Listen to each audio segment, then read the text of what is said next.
Call of the Wild by Jack London. Chapter 4. The Strongest Dog. There was a desire in Buck to be the strongest dog in the group, and under the hard conditions of trail life, that part of him grew and grew. But he kept it a secret. He had a sense of sneakiness and cunning that was new to him, and it helped him appear calm and in control. He was too busy adjusting to his new life to feel comfortable. He never picked fights with any of the dogs and avoided fighting whenever he could, even though he and Spitz did not like each other, and that dislike grew every day. Buck did not let it show. On the other hand, possibly because he sensed that Buck could take his place as leader of the pack, Spitz never let a chance pass to show his teeth. He went out of his way to bully Buck, and he always tried to start a fight that could only end with one of them running away. This almost happened early in the trip, but an accident got in the way. At the end of this day, they had made camp on the shore of Lake Le Barge. It was bleak and miserable. Driving snow, a wind that was sharp as a knife, and total darkness forced them to search blindly for a camping place. They could not have chosen worse. At their backs there was a wall of rock, and Perrault and Francois had to make their fire and spread their sleeping bags on the ice of the lake itself. They had thrown the tent away so they could travel light. They used a few sticks of driftwood to make their fire, but it burned through the ice and left them to eat supper in the dark. Close to the wall of rock, Buck had dug his hole in the snow. He was so snug and warm in it that he did not want to leave when Francois gave out the fish. After thawing it over the fire, when Buck finished eating and returned to his hole, he found another dog in it. A warning snarl told him it was Spitz. Until then, Buck had avoided trouble with his enemy. But this was too much. The beast in him roared. He sprang on Spitz with a fury that surprised them both. Spitz was especially surprised because his whole experience with Buck had told him that Buck was usually a timid and quiet dog who managed to hold his own with the other dogs only because of his great weight and size. Francois was surprised too when they rolled out in a tangle from the sleeping hole, and he guessed why they were fighting. "Ah!" he cried to Buck. "Give it to him! By God, give it to him, the dirty thief!" Spitz was just as willing to fight. He was crying with anger and eagerness as he circled back and forth, looking for a moment to jump in. Buck was also eager, but just as careful, and he circled back and forth. It was then that something unexpected happened that made them wait for another time to fight. Perrault yelled, and there was the sound of barking. The camp was suddenly alive with other animals. They were starving wild huskies, 4 or 5 dozen of them, who had smelled the camp from a nearby village. They had crept in while Buck and Spitz were fighting, and when the 2 men jumped in among the wild dogs, they showed their teeth and fought back. The smell of food made them crazy. Perrault found one eating from the grub box, where the men stored all the food. He chased that one away, but the grub box was knocked over, and right away more of the wild dogs were scrambling for the bread and bacon. They yelped and howled as the men tried to scare them away. In the meantime, the astonished sled dogs had burst out of their sleeping holes only to be jumped on by the fierce invaders. Buck had never seen such dogs. They were so skinny it seemed as though he could see their skeletons through their skin. Their eyes were blazing and they showed their teeth. Their hunger made them very scary, and it was impossible to fight them off. The sled dogs were pushed back against the cliff during the first attack. 3 huskies tried to fight with Buck. The sound was very frightening. Billy was crying. Dave and Sol-Leks were fighting bravely side by side. Joe was barking like a monster. Pike was running around from dog to dog. The fight was making Buck crazy and excited. It made him fierce. He chased away one dog, then felt another next to him. It was Spitz unfairly attacking him again from the side. Perrault and Francois chased away the wild dogs from their part of the camp and then hurried to help their sled dogs. The starving dogs moved away, and Buck shook himself free, but it was only for a moment. The two men had to run back to save the grub where the wild dogs had run. When the men chased them away, the Huskies returned to attack the team. Billy, terrified into bravery, sprang through the savage circle of wild dogs and ran away over the ice. Pike and Dub followed with the rest of the team behind them. As Buck got ready to spring after them, out of the corner of his eye he saw Spitz rush at him to try to knock him over. He managed to get out of the way and join the other sled dogs, running across the frozen lake.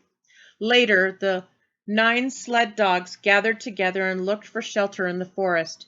They were not being chased anymore, but they felt very bad. They were all tired and hurt from the fight. At daybreak, they limped back to camp to find the invaders gone, and the two men in angry moods. Half of their food supply was gone. The Huskies had chewed through the sled harness and the canvas that covered the sled. Nothing, no matter how difficult it would be to eat, had escaped them. They had eaten a pair of Perrault's moccasins and even 2 feet from the end of Francois's whip. He was looking at it sadly when the sled dogs arrived. "Ah, my friends," he said softly, "are you hurt? Maybe they've been too hurt to continue so soon. Hey, Perrault?" The courier shook his head. With 400 miles of trail still between them and Dawson, he could not afford to wait. 2 hours of angry words and hard work got the harness into shape, and the wounded team was underway. Struggling painfully over the hardest part of the trail, they had never been on such a difficult trail, the hardest part of the trip to Dawson. The 30-mile river was wide open. Its wild water would not freeze, and it was only in the shallow parts at the edges and in the quiet places where the ice held it all. The team needed 6 days of exhausting work to cover those terrible 30 miles. Every step was dangerous to the dogs and men. A dozen times Perrault, leading the way on foot, broke through the ice. He was saved each time by the long pole he carried, which he held so it would fall across the hole made by his body. But the weather was getting colder and colder, and each time he broke through the ice, he had to build a fire to dry himself, or else he would freeze to death. Nothing scared Perrault off. That was why he had been chosen to be a government courier. He took all kinds of risks, always pushing forward in the frost and struggling on from dawn to dark. He hurried the team over the thin parts of the ice. Once the sled broke through the ice, and Dave and Buck fell in the water. They were freezing when the men dragged them out of the water. The men built a fire to warm them. The dogs were covered with ice, and the two men made them run around the fire, sweating and thawing, so close to the fire that their fur was singed by the flames. Another time Spitz went through the ice, dragging the whole team after him, up to Buck. Buck strained backwards with all his strength, his forepaws on the slippery edge, and the ice shaking and snapping all around. But behind him was Dave, also straining backward, and behind the sled was Francois, pulling with all his might. Perrault managed to climb a rock cliff, and using every bit of the harness and rope woven together, the men managed to pull the dogs from the water. At the end of the day, they only managed to travel a quarter of a mile. By the time they made it to a river called the Hootalinqua, where there was good ice, Buck was exhausted. The rest of the dogs felt the same. But Perrault, to make up for lost time, made the team start earlier and run later than they had before. The first day they covered 35 miles to the Big Salmon River. The next day they ran 35 more to the Little Salmon River. The third day they made 40 miles, which brought them close to a place called the Five Fingers. Buck's feet were not as hard as the other dogs' feet. His were soft from his easy life at Judge Miller's place. All day now he limped, and once camp was made, he lay down like he was asleep.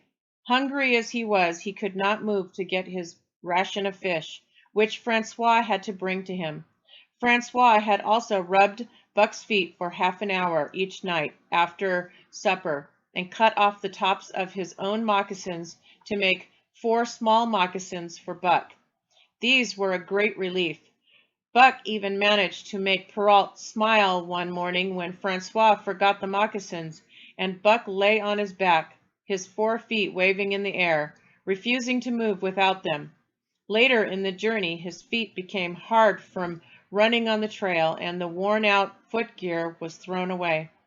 One morning, as they were harnessing up Dolly, who had never done anything like this before, suddenly lost her temper. First she let out a long, sad howl that made every dog bristle with fear, and then she sprang straight at Buck. He had never seen a dog do this, but he knew something was wrong and ran away in a panic. Straight away he raced with Dolly, one leap behind. He was so scared and ran so fast that she could not catch him. But she was so angry for no reason at all other than that she was tired that he could not get away. He ran past the trees on the island, crossed a small river filled with ice to another island, then to a third island, and back to the main river, which in desperation he tried to cross. Francois called to him from far away, and Buck ran toward him, still one leap ahead of Dolly. Buck was gasping for air and putting all his faith in the man. Francois held a rope ready, and as Buck ran past him, he caught Dolly in the rope and carried her away. Buck staggered over against the sled, exhausted, sobbing for breath, helpless. This was Spitz's chance. He sprang upon Buck, trying to knock him over and bite him. Then Francois had to pull Spitz away. "One mean dog, that Spitz," Perrault said. "Some day he's going to get Buck." "That Buck, he's twice as mean," Francois said. "I've been watching him. I know for sure. Some day he's going to get mad, and then he'll chew up that Spitz and spit him out all over the snow."